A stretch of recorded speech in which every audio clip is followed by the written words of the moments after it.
বিসমিল্লাহির রহমানির রহিম। আলহামদুলিল্লাহ, সকল প্রশংসা সেই মহান রবের, যিনি দয়াময় প্রভু আমাকে আদম স্রোতে স্রোতবান করে এই নারী স্রোতে জীবন দান করেছেন।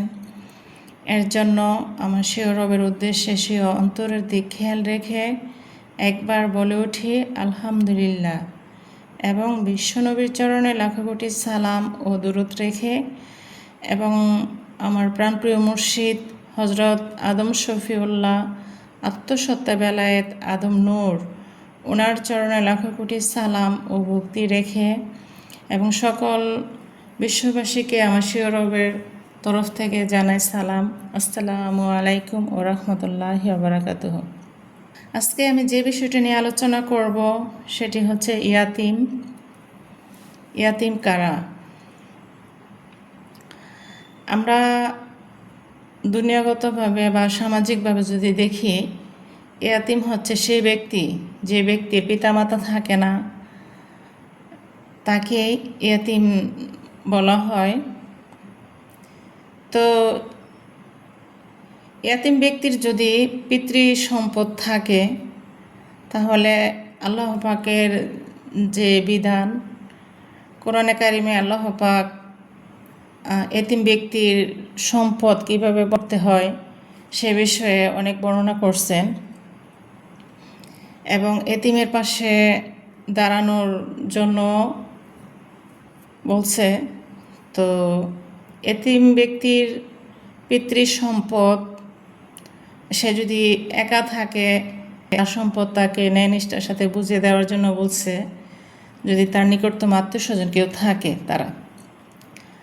তো যদি একের অধিক ভাই বোন থাকে, ভাইদের মধ্যে কিভাবে বন্টন করে দিতে হবে সম্পদ এবং বোনদেরকে কিভাবে দিতে হবে এবং স্ত্রীকে কীভাবে দিতে হয়, এভাবে অনেক সুন্দর করে বর্ণনা করে দিছেন কোরআনে।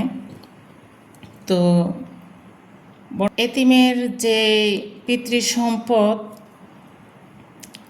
তাদের ভাই বোন থাকলে ভাই বোনদের মাঝে ন্যায় নিষ্ঠার সাথে সবাইকে সঠিকভাবে সঠিক বন্টন করে দেওয়ার হুকুমত দেওয়া আছে আল কোরআনে। যে ব্যক্তি এতিমের সম্পদ ন্যায় নিষ্ঠার সাথে বন্টন না করবে, সঠিকভাবে পরিমাপ না করবে, তার জন্য আল্লাহ পাক কঠিন ব্যবস্থা নেবেন। আর যে সঠিকভাবে সঠিক বন্টন করে দেয় তার সাথে আল্লাহ আছেন। তো এতিম ব্যক্তির পাশে দাঁড়ানোটা প্রত্যেকটা মানুষেরই কর্তব্য, প্রত্যেকটা মানুষেরই মানবতার কাজ। কারণ প্রত্যেকটা মানুষই মানবতার ধর্ম পালন করবে। কারণ আজকে দেখা গেছে একজনের সন্তান এতিম হয়ে গেছে, আরেকদিন দেখা যাবে আরেকজনের হবে। সবাই যদি সবার পাশে দাঁড়ায়, তাহলে এতিমের আর দুঃখ কষ্ট থাকবে না। এতিমের পাশে দাঁড়ালে তবেই তো আমরা মানবতার ধর্মের পরিচয় ঘটাতে পারবো। কারণ ধর্মকর্ম শুধু যে সারাদিন আল্লাহকে জপলাম, নামাজ কালাম পড়লাম, ইবাদত বন্দেগী করলাম, আসলে তা তো করতে হবে, কিন্তু তার মধ্যেও বিশেষ যে ইবাদত, সেটা হচ্ছে এই মানুষের পাশে দাঁড়ানো।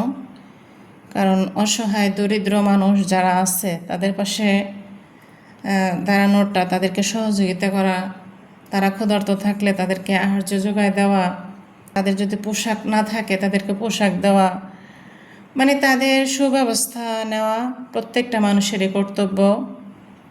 মানুষের প্রতি একটা কর্তব্য থাকে।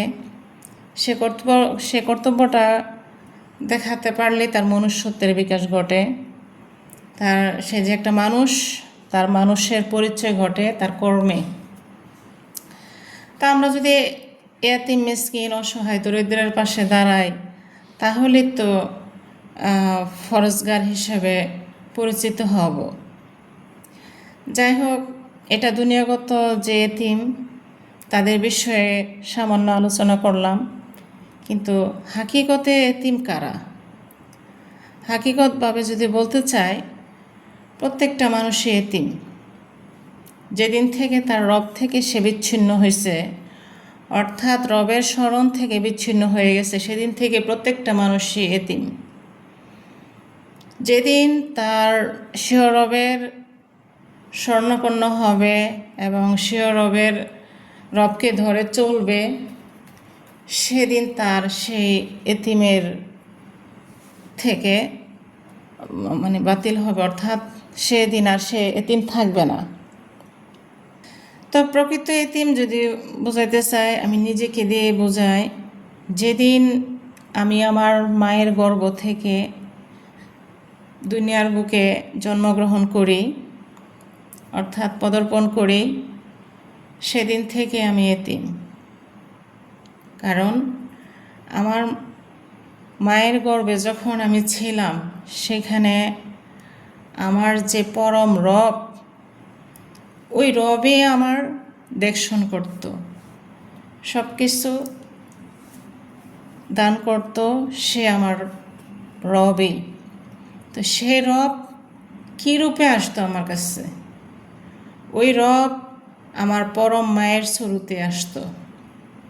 কারণ আহম্মদুন যে মা, ওই মায়ের সকল কিছু দিয়ে যাকে সৃষ্টি করা হয়েছে, তিনি হচ্ছেন সে মুকাররমা মা। সে মুকাররমা মায়ে আমাকে সকল কিছু দেখশন করেন এবং আমার এই অস্তিত্বে যা কিছু আছে সমস্ত কিছু উনি যোগ লাগিয়ে দেন। সে মায়ে আমাকে দয়া করেন, মায়া করেন, রহমত করেন, লালন করেন সমস্ত কিছুর দেখশন, সমস্ত কিছু দয়া মায়া সে মুকাররমা মায়ে আমাকে করে থাকেন তার রবের তরফ থেকে। সে মুকাররমা মা, সে পরম মায়ের আদেশে হুকুমে সকল কিছু করতেন। পরম মায়ের যে গর্ব, সেই গর্বে যখন আমি ছিলাম, তখন সেখানে সে মাকে ধরে আমি সেখানে মাকে আঁকড়ে ধরে আমি সেখানে বেঁচেছিলাম।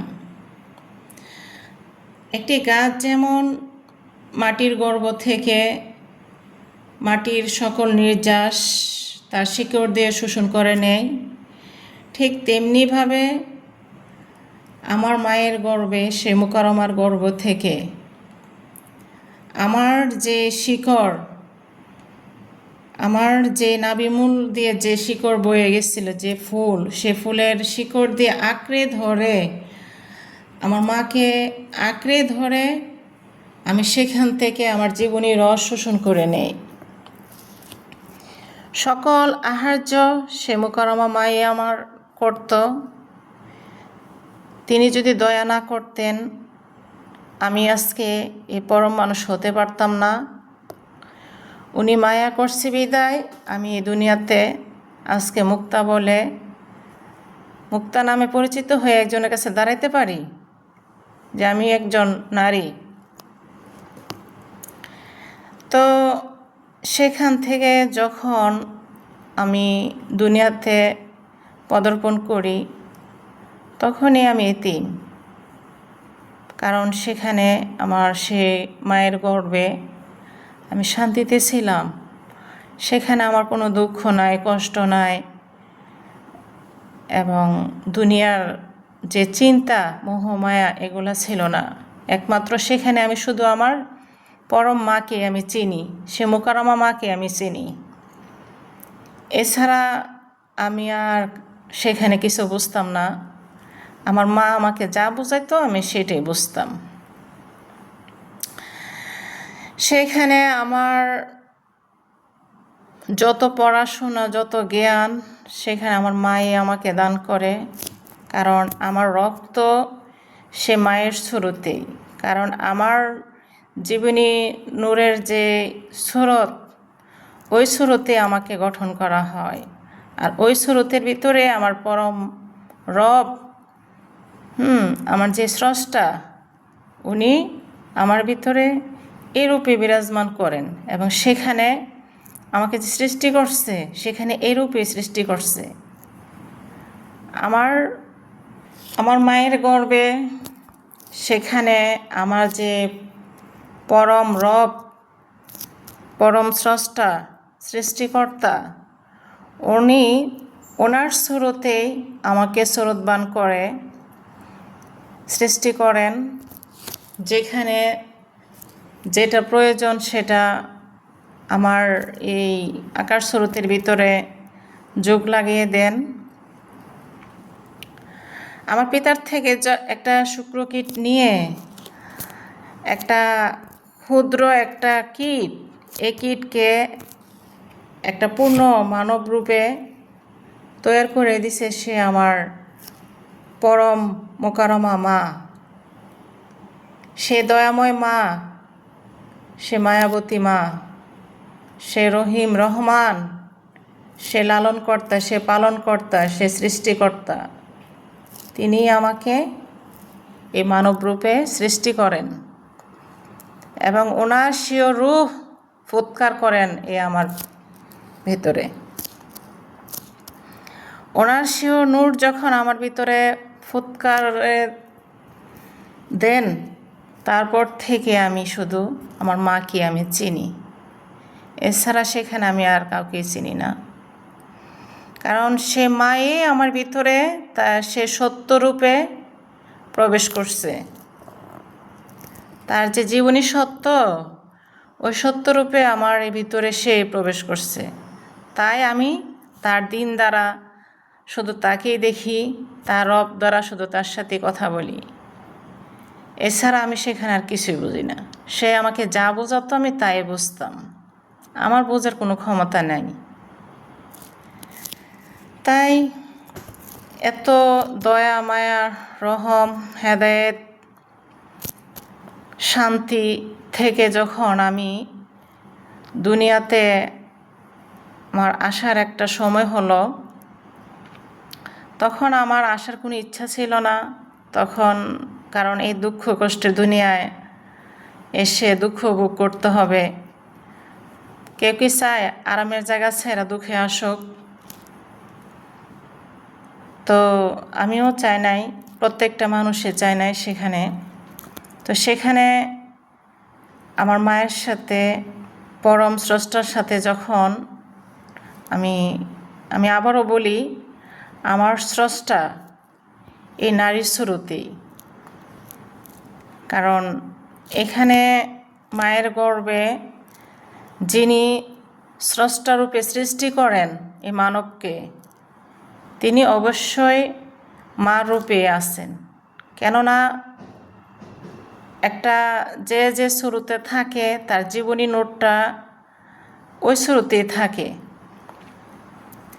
আর পরম যে জিনিস একটা নারীর ভিতরে থাকে সে তো নারী রূপে থাকবে, আর সেখানে যা কিছু করে এ রূপের যে সত্য সেটাই তো করে।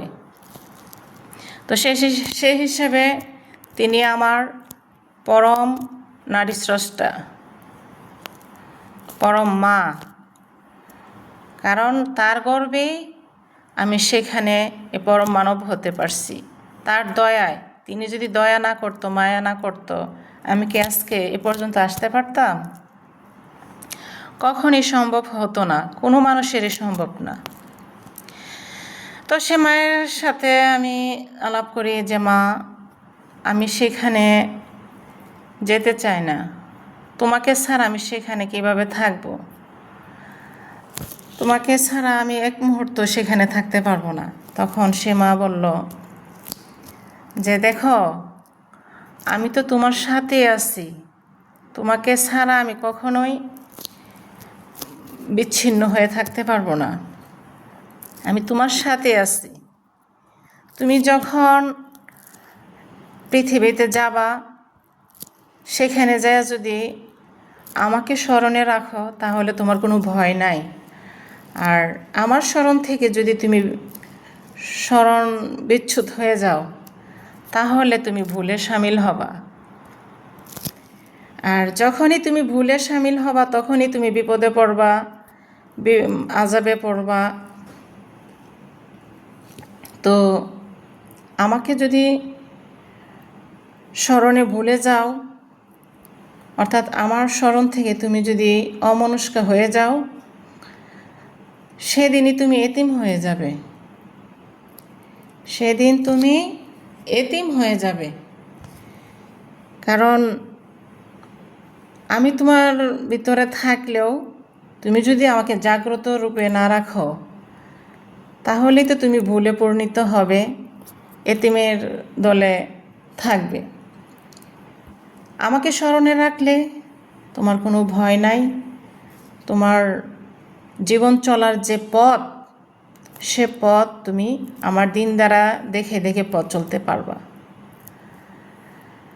তো বলতেছে, ঠিক আছে মা, আমি আপনাকে কখনই বলবো না। অর্থাৎ সে স্রষ্টার সাথে তার আলাপ আলোচনা হয় যে হ্যাঁ আমার রব, আমি তোমাকে ছেড়ে এখান থেকে যাচ্ছি, ঠিক আছে, তুমি তো আমার সাথে সত্যরূপে আসো, আমি যেন তোমাকে না বলি, আর আমি তোমাকে বলতে চাই না, বলবো না।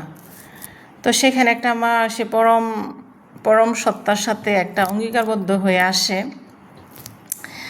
অঙ্গীকারবদ্ধ হওয়ার পর সে যখন অঙ্গীকারবদ্ধ হওয়ার পরে তো আল্লাহ এই কথা বলে দেয়, যদি সেখানে যাওয়ার পর যদি ভুলে যাইলেও কোরআনের হেদায়েত নিয়ে যদি কোনো পথ প্রদর্শক আসে, সে যদি সেটা গ্রহণ করে তাহলে তার কোনো ভয় থাকবে না। আর যদি সেটা না গ্রহণ করে তাহলে তার জন্য কঠিন আযাব আছে। কারণ সে কোরআনের হেদায়েতটা তাদের জন্য যারা সে পরমকে ভুলে গেছে, পরমকে চিনে না, জানে না, দুনিয়ার মোহমায়া পড়ে আল্লাহকে ভুলে গেছে। সে আল্লাহকে জানা বোঝার জন্য একজন পরম গুরুর কাছে যেতে হয়, যিনি আত্মসত্তা বেলায়েত হয়েছে, আদম নূরকে জয় করছে, অর্থাৎ এই মানুষ নূরকে যে প্রথম জয় করছে, তার থেকেই তো সেই কোরআনের হেদায়েত গ্রহণ করতে হয়। কোরআন হচ্ছে এই মানবের জীবন, ওইটাই হচ্ছে কোরআন। আর ওই কোরআনের হেদায়েত সে জীবনওয়ালা যখন দুনিয়াতে আসবে কোরআনের হেদায়েত নিয়ে, তার থেকে সে হেদায়েত গ্রহণ করলে কোনো ভয় থাকবে না, আর যারা গ্রহণ করবে না তাদের জন্য কঠিন আযাব আছে। তো যাই হোক, এই দুনিয়াতে আইসা আমরা প্রত্যেকটা মানুষে দেখে কি মায়ের গর্ভ থেকে পড়া দুনিয়ার যেই সুন্দর ভুবন, সুন্দর পৃথিবী, এগুলা দেখা আস্তে আস্তে আমার নিজের যে রব, সে রবকে বলার মানে একটা পথ হয়ে যায়। অর্থাৎ সবাই ভুলে যায় দুনিয়ার মোহ মায়া পড়ে, দুনিয়াটা হচ্ছে একটা মায়া, এই মায়ায় পড়ে তার রবকে সে ভুলে যায়। এই জন্য অনেক বড় হলে আল্লাহকে চিনে না, জানে না, বুঝে না। কারণ শুরু থাকতে একটু একটু যায় থাকে, বড় হলে সেটা থাকেই না থাকার কারণে সে ভুলে পরিণত হয়, ভুল কাজ করে। তার জন্য আল্লাহ বলছে, তোমরা কোরআনের হেদায়েত গ্রহণ করবা। কোরআনের হেদায়েত গ্রহণ করলে তুমি জানতে পারবা, বুঝতে পারবা। তোমাকে যখন জানতে বুঝতে পারবা তখন তোমার রবকেও জানতে বুঝতে পারবা। আর যখন রবকে বুঝবা, জানবা, তোমার রবকে দৈরাই চলবা, রবের দিন দ্বারা দেখা দেখা কাজ করবা, রব শক্তি দ্বারা বইলা কথা বলবা,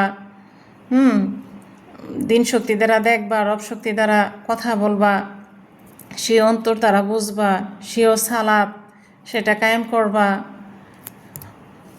মানে সকল অপবিত্রতার জীবন কিভাবে বাতিল করা যায় সেটা সে দিন দ্বারা দেখে দেখে তার কাজ করতে হবে, পথ চলতে হবে। এবং তার রবকে বলার জন্য সে রবের বাকশক্তি নিয়েই তাকে রবের সাথে কথোপকথন করতে হবে। তার যে সে রব, ওই রবের বাক নিয়েই তার রবের সাথে কথা বলতে হবে। কিভাবে করলে তার ভালো হবে, কিভাবে তার মন্দ হবে, মন্দ থেকে বাঁচা যাবে, সেই রবের কাছে সে আশ্রয় প্রার্থনা করবে এবং সে রব তার দিন দ্বারা দেখাই দিবে, তুমি এভাবে চলো, এই পথে চলো, এই পথে চললে তোমার কোনো ভয় নাই। হ্যাঁ, আর এই পথ ছাড়া যদি আল্লাহর দেখানো পথে যদি না চলে, তখনই তার জন্য আযাব সৃষ্টি হয়ে যাবে, ভয় থাকবে। তো আমরা যতক্ষণ পর্যন্ত নিজের স্বীয় রবকে না চিনব, না বুঝবো, ততক্ষণ পর্যন্ত আমরা এতিম। আর যেদিন আমাদের স্বীয় রবকে জানবো, চিনবো, বুঝবো, ধরে পথ চলতে পারবো, হ্যাঁ, তখনই আর আমরা এতিম থাকবো না। আমাদের ভিতরে যে আদম নূর, সেটার সাথে যখন আমাদের মেরাজ মিলন হয়ে যাবে, আমাদের আর কোনো ভয় থাকবে না। আমরা তখন প্রকৃত মানুষ রূপে পরিণত হব। আর এটা তো আমাদের দিনই ধর্মের বিষয় দিয়ে। দুনিয়াগত যে মানুষ আছে তাদের দিক দিয়ে যদি বলতে চাই, যে যারা এতিম আছে তাদেরকে সাহায্য করা, সহযোগিতা করা, গরিব দুঃখী যারা আছে তাদের পাশে দাঁড়ানো, এটাই হচ্ছে মানবতার ধর্ম। কারণ ধর্ম কি? আমার দ্বারা যেন কেউ আঘাত না পায়, আমার দ্বারা যেন কেউ কষ্ট না পায়, আমার দ্বারা যেন মানুষ উপকৃত হয়, তাহলেই তো আমি পরম রূপে দাঁড়াতে পারবো, অর্থাৎ শুদ্ধ রূপে দাঁড়াতে পারবো এবং প্রকৃত মানব রূপে আমি পরিচিত হতে পারবো, যে না, এই নারীটা, এই পুরুষটা অনেক ভালো, সে আসলে একজন মানুষ, প্রকৃত মানুষ। তো আমরা শুধু যে নিজেদেরকে দেখবো তা না, এই বনি মানবকেও দেখতে হবে এবং দিনী ধর্মের ভিতরে যারা অসহায় আছে, দুঃখী আছে, তাদের পাশেও আমাদের দাঁড়াতে হবে যার যার সামর্থ্য অনুযায়ী। আসুন সবাই সবার পাশে দাঁড়ায় এবং নিজ রবকে নিয়ে দাঁড়ায়। আগে নিজ রবকে জয় করতে হবে। নিজ রবকে জয় করে নিজ রবের দিন দ্বারা দেখে বুঝে শুনে কাকে কতটুকু সাহায্য সহযোগিতা করা যায়, ততটুকুই আমাদের করতে হবে। তো পরিশেষে আমি দু একটা কথা বলি। এই যে আমরা বলি না যে আদম নূরটা শুধু পুরুষকে বোঝায়, এই যে মহিলাকে বোঝায় না। আদম নূর হয়েছে কি একজন পুরুষ মানুষ। তো নারীর আকার স্রোত আলাদা। যেমন পুরুষের যে জীবন সেটা হচ্ছে সূর্য, আর নারীর যে জীবন সেটা হচ্ছে চন্দ্র। তাহলে এখানে কিন্তু নূরের দিক দিয়ে দুইটা আলাদা রূপ এবং আকার স্রোতের দিক দিয়েও দুইটা আলাদা। কিন্তু এই দুটো সত্ত্বেই এই পুরুষের ভিতর দিয়ে শুক্র হিসাবে বের হয়। কারণ মানুষ হতে গেলে এ পুরুষের ভিতর দিয়েই শুক্ররূপে মায়ের গর্ভে নিক্ষেপ করতে হয়। আর মায়ের গর্ভ থেকে মায়ের সকল কিছু দিয়া এই শুক্রকে পরিপাটি করে একটা অস্তিত্ববান করে মানবরূপে পৃথিবীর বুকে দাঁড় করে দেয় এই নারী। তাহলে পুরুষের ভিতরে যখন ছিল, পিতার ভিতরে যখন ছিল, তিনি আমাদের পরম পিতা। আর মায়ের ভিতর যখন ছিল, তিনি হচ্ছেন আমাদের পরম মাতা। কারণ আমাকে সৃষ্টি করে কে? আমারই পরম মায়ে আমাকে সৃষ্টি করেন। আমার শরীরে যা কিছু আছে সৃষ্টির সত্য উনিই তো লাগায়, মাই তো লাগায়। এবং বাবার ভিতরে যখন আমি ছিলাম, সেখানে আমাকে যে সৃষ্টি করা হয়েছে, কে করছে? আমার মাই করছে। কারণ আমার মাকে দেখেই আমার বাবার ভিতরে কামনা বাসনার সৃষ্টি হয়। আমার মাকে দেখে আমার পিতার সে কামনা বাসনার সৃষ্টি হয়েছে। সে কামনা বাসনার ভিতর দিয়ে আমার মায়ের গর্ভে আমি সেখানে যাই। তাহলে এই সৃষ্টিকর্তা রূপে যদি আমরা দেখি তাহলে সে পরম মাই হচ্ছে সে সৃষ্টিকর্তা।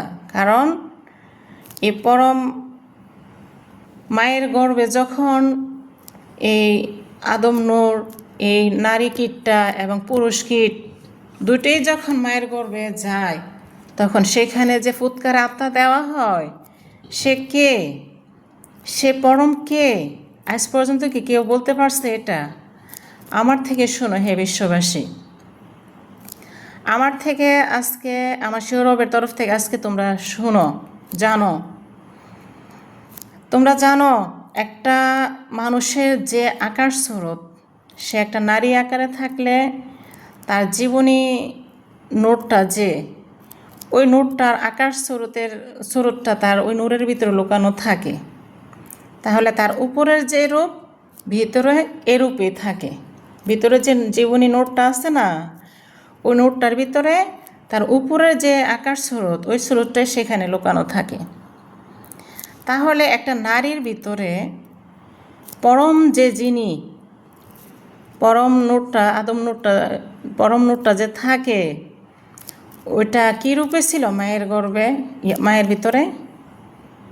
মায়ের যে জীবন, মানে প্রত্যেকটা মানুষেরই তো জীবন আছে, ওই জীবনটাই তো যার যার স্বীয় রব। তাহলে রবই তো এই দেহকে তার আদেশে পরিচালনা করে থাকেন। এখন এই যে একটা নারীর ভিতরে তার রব অবশ্যই তার শুরুতে, এই নারীর শুরুতে থাকে। তাহলে আমার মায়ের কাছে যখন আমি ছিলাম, তখন আমার মায়ের রূপে আমার মায়ের যে স্রষ্টা মায়ের রূপে ছিল, তা মায়ের ভিতরে যখন আমি সেখানে যাই, সেখানে আমাকে সে মায়ের যে জীবন, ওই জীবনের সকল কিছু দিয়ে একটা যাকে সৃষ্টি করা হয়েছে, সে হয়েছে মুকারমা। সে মুকারমার সকল কিছু দিয়ে এই আমাকে সৃষ্টি করা হয়, এবং প্রত্যেকটা পুরুষকে, প্রত্যেকটা নারীকে সৃষ্টি করা হয়, সৃষ্টি করে। অর্থাৎ এই আদম থেকে যে একটা শুক্রকীট নেয়, সেটা নারী হোক আর পুরুষ হোক, এই নারী পুরুষের যে আকার স্রোতের যে নফস, সেই নফসের ভিতরে সকল কিছু, মায়ের অস্তিত্বের সকল কিছু জোড়া জোড়া যোগ লাগাই দেয় সে মুকারমা মা। তাহলে যে আমাকে সৃষ্টি করেন সে তো আমার রব। তাহলে সে মুকারমা, সেই পরম মায়ের আকার স্রোতে সে মুকারমাকে তৈরি করা, এখানে আনা হয়। আর মুকারমার সকল কিছু দিয়ে এই নরনারী সবাইকে সৃষ্টি করা হয়, এবং তার ভিতরে ফুৎকার আত্মা দেওয়া হয়। এই যে নরনারীর যে জীবনটা, নফসটা, দেহটা, তার ভিতরে ফুৎকারে যে চেতনা শক্তি দেওয়া হয়, সেটা মায়ের তরফ থেকে, পরম মায়ের তরফ থেকে দেওয়া হয়। এর জন্য আমি পরম মা বলি, কারণ আমার কাছে আমার সৃষ্টিকর্তা আমার রূপে ছিল, এবং আমার মায়ের গর্ভে যখন আমার মায়ের সৃষ্টিকর্তা ছিল, তখন সে আমার মায়ের রূপে ছিল। আর মায়ের যে সৃষ্টিকর্তা, তার আকার স্বরূপ দিয়ে সকল কিছু দিয়ে এ আমাকে করা হয়, যেটাকে বলা হয় মুকারমা নূর। তাহলে এই যে আমাদের হেদায়েতি ভাই বোনরা আছে, এই জিনিসটা কিন্তু ভুল বোঝাবুঝি হয়। আমি কেন নারী আকার স্রোতের বলি? কারণ আমাকে তো নারী স্রোতে করা হয়েছে। আমি আদম নূর, ঠিক আছে, অর্থাৎ মানুষ নূর। নারী কি মানুষ না? স্রষ্টা কে? স্রষ্টার স্রোতেই তো সে আদমকে বানানো হয়েছে। তাহলে আপনারা দেখেন কোন জায়গায় বানানো হয়, পিতার গর্ভে বানায় না মায়ের গর্ভে বানায়? পিতার গর্ভে তো শুক্রকীট তৈরি হয়, এই নারীরও হয় পুরুষের হয়। তাহলে আদম তো দুটোই, নারীর জীবনটা আদম, পুরুষের জীবনটাও আদম, কিন্তু আকাশ স্রোতে ভিন্নতা আছে। তার জন্যই তো যেমন আওয়ালে প্রথম যে পুরুষ তাকে বলা হয়েছে আদম আলাইসাল্লাম, প্রথম যে নারী তাকে বলা হয়েছে হাওয়া আলাইসাল্লাম। যদিও হাওয়া বলতে আওয়ালে কোনো কিছু নাই, সেটা হচ্ছে মুকাররমা অর্থাৎ নারী। আহমদুনের সকল কিছু যাকে সম্মানিত করা হয়েছিল সেই হয়েছে সে মুকাররমা। তাহলে সে মুকাররমাই হচ্ছে সে আহমদুনের যে জীবনী নূর, আর তার নূরেই এই নারীকে করা হয়, সকল নারীকে। তো এই নরনারীর যে সৃষ্টিকর্তা আপনারা যদি দেখেন, এই নারীর ভিতর থেকে সৃষ্টি হয়, কারণ সকল কিছু কোনো না কোনো গর্ভ থেকে উৎপত্তি হয়। প্রত্যেকটা জিনিসে একটা গর্ভে থাকে, মূল গর্ভে। সে মূল গর্ভটাই হচ্ছে নারী গর্ভ। আমরা যে দুনিয়াতে থাকি, এই দুনিয়াটা একটা গর্ভ, আহমদুনের গর্ভ। এই আহমদুনের গর্ভে সকল কিছু আছে, আল্লাহর অস্তিত্বের সকল কিছুই আহমদুনের গর্ভে আছে। আহমদুনের সকল কিছু দিয়ে এই মুকাররমাকে আনা হয়, মুকাররমার সকল কিছু দিয়ে সকল নারীকে করা হয়। তাহলে এই নর নারী দুইটাই কিন্তু সেই আদম নূর হিসেবে আমরা জানি, কিন্তু এই দুইটাকে এই ফুৎকারে আত্মা দেওয়া হয় সে মায়ের গর্ভে। আর মায়ের গর্ভে যখন থাকে, যার যার আকার সূত্রে যার যার রব থাকে। আমার মায়ের রব সেখানে ছিল, সেই রবেই আমাদেরকে প্রত্যেকটা নরনারীকে সৃষ্টি করেন। তাহলে মূলের রব যদি আমরা দেখি, সেখানে পরম নারী, পরম সৃষ্টিকর্তা, এই পরম নারীকে বোঝায়। আর পরম জিনিসটাকে বোঝানো হয়েছে পরম পুরুষ। এই পুরুষ সত্তাটা এই নরনারী উভয়ের মধ্যেই থাকে, কারণ ফুৎকার আত্মা শুধু আদমকে দেওয়া হয় না, এই নারীকেও দেওয়া হয়েছে। এই আদমের ভিতর যেমন দিচ্ছে, সে মুকাররমা সত্যের ভিতরেও দেওয়া হয়েছে। প্রত্যেকটা নারীর ভিতরেও এই আল্লাহর তরফ থেকে ফুৎকারের আত্মা দান করা হয়। তাহলে ওই ফুৎকারের আত্মাটাই তো মেন জীবন, জ্ঞান, চেতনা। ওই চেতনাটাই তো সেই পরম সৃষ্টিকর্তার থেকে আসা, সেটা তো মায়ের গর্ভে থেকে। তাহলে আমাদের মূলের সৃষ্টিকর্তা যদি দেখি, এই পরম নারী, তার তরফের প্রতিনিধি সেই হজরত আদম শফিউল্লাহকে আনা হয়েছে। হজরত আদম শফিউল্লাহ থেকে কি আসছে? এই দুইটা সত্তা বের হয়েছে না? তাহলে এই দুইটা সত্তার থেকেই তো এই নূরের দাবি নিয়ে দাঁড়াবে আদম নূর হিসাবে। যেমন পুরুষ আর নারী দুজনেই আদম নূর, দুজনে যার যার আকার স্রোতের নূরের পরিচয় নিয়ে দণ্ডমান হবে। এখানে তাদের মধ্য থেকে ধর্ম সৃষ্টি হবে। এই পরম নরনারীর থেকে এই ধর্মের হেদায়েত গ্রহণ করতে হবে, কারণ পূর্ণ হেদায়েত যদি নিতে হয়, এই বলছে না আদম নূরের থেকে হেদায়েত গ্রহণ করতে হবে। আদম নূর তো শুধু এ পুরুষ না, এ নারীও, নরনারী দুইজনেই, কারণ দুজনের ভিতরে পরম সত্তা আছে, শুধু আকারে ভিন্নতা এবং দুইজনের দুইটা কাজ। একা একা তো আর জন্ম দেওয়া যায় না, তার জন্য আল্লাহ পাক এই নরনারী সৃষ্টি করছেন। তাহলে এই নরনারী তো আদম নূরে, আদমের ভিতর দিয়ে আসছে না? তাহলে আদম নূরকে তো মেনে নিতে বলছে, তাহলে পুরুষ নূরকে মেনে নিবেন, নারী আকার স্রোতের নূরটাকে মানবেন না কেন আপনারা? যদি মানেন, তাহলে বিশ্বের বুকে প্রথম নারী কে দাঁড়াইছে? সে মহরত দিছে। প্রথম পুরুষ যে হজরত আদম শফিউল্লাহ, আমাদের মুর্শিদ, উনি দাঁড়াইছে। উনি দাঁড়ায় তো সকলকে সে আল্লাহর তরফের হেদায়েত দিছে, ওনার তরফ থেকে যেটা দেওয়ার সেটা দিছে। কিন্তু মহরতি যে একটা হিসাব, এই মহরত অর্থাৎ এই দেহটা তো সে নারীর, পরম নারীর, আহমদুনের। তাহলে আহমদুন হয়েছে কি? সে সৃষ্টিকর্তা, কারণ তার সকল কিছু দিয়ে তো এই নরনারীকে করা হয়। তাহলে সে নারী কাজ কি? সে মহরত দান করা। তাহলে এই নারীর ভাণ্ডর দেহ, প্রত্যেকটা নরনারীর দেহটা হয়েছে সে আহমদুনের। তো আহমদুনের সকল কিছু দিয়ে যাকে আনা হয়েছে মুকাররমা, নারী, পরম নারী রূপে যেখানে দাঁড় করাই দিচ্ছে, তার থেকে কি পারমিশনটা নিতে হবে না? মহরতটা নিতে হবে না? মহরতটা কিভাবে নেবেন? মুখে মুখে, মানে হাওয়াইভাবে নেবেন? তার তো একটা পারমিশন আছে, হুকুমত আছে। সেই হুকুমতটা তো অবশ্যই আপনাদের নিতে হবে। কারণ একজনের ঘরে যদি বসবাস করতে চান, অবশ্যই ঘরওয়ালার কাছ থেকে পারমিশন নিতে হয়। আর এই মানব যে ঘরটা, এটা হয়েছে সেই পরম নারীর, তার থেকে দান করা হয়েছে এই নরনারীকে। স্রষ্টা কে? আদমের স্রষ্টা কে? আদম আলাইসাল্লাম এবং মুকাররমা, তাদের স্রষ্টা কে? মুকাররমা স্রষ্টা যদি আহমদুন হয়, আদমের স্রষ্টা কে ছিল? সে স্রষ্টা কে, এরকম তার অস্তিত্ব কি? যার অস্তিত্ব আছে তার জীবনও আছে, যার জীবন আছে তার অস্তিত্ব আছে। তাহলে মুকাররমার যদি অস্তিত্ব থাকে, জীবন থাকে, আদমের কেন নাই? আদমের অবশ্যই আছে, কারণ সে আদমের স্রষ্টা হচ্ছে সে আহমদুন। আহমদুনের নূর দিয়া একটা নারী একটা পুরুষ বানানো হয়েছে এই জন্মান্তর ঘটানোর জন্য। আদম জন্মান্তর ঘটানোর জন্য এই নরনারীকে সৃষ্টি করছেন এবং ফুৎকার আত্মা এই নরনারীকে দিচ্ছে।